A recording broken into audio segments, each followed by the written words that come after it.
Parfois, on peut ressentir ces vagues d'émotions qu'on ne peut pas justifier logiquement.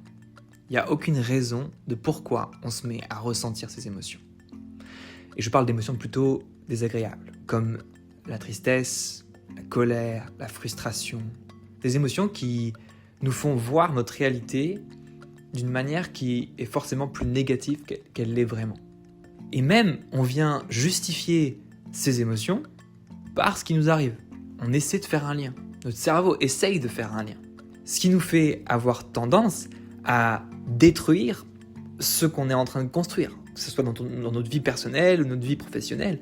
Et cette vague d'émotions vient avoir un impact plutôt du coup négatif sur ce qui est en train de nous arriver dans notre vie, alors qu'elle n'est pas vraiment en lien avec ce qui se passe. Moi, ça m'est arrivé plein de fois depuis que je suis petit. J'ai cette vague d'émotions un peu de tristesse, une forme de solitude qui vient de temps en temps, pour aucune raison.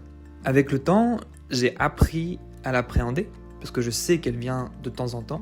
Et le truc, c'est qu'on aurait tendance à lui résister, à cette vague. On aurait tendance à essayer de faire disparaître ces émotions. Mais en vérité, c'est tout l'inverse. C'est ralentir.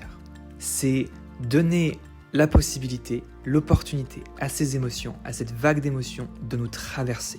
C'est l'accueillir telle qu'elle est.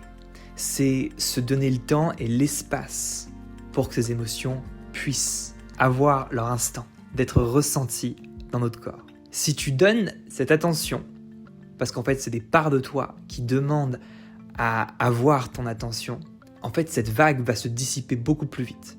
Elle sera beaucoup moins intense et la prochaine fois, elle sera aussi moins intense. Donc sans même chercher à savoir pourquoi, dans un premier temps, simplement lui laisser l'opportunité de nous traverser.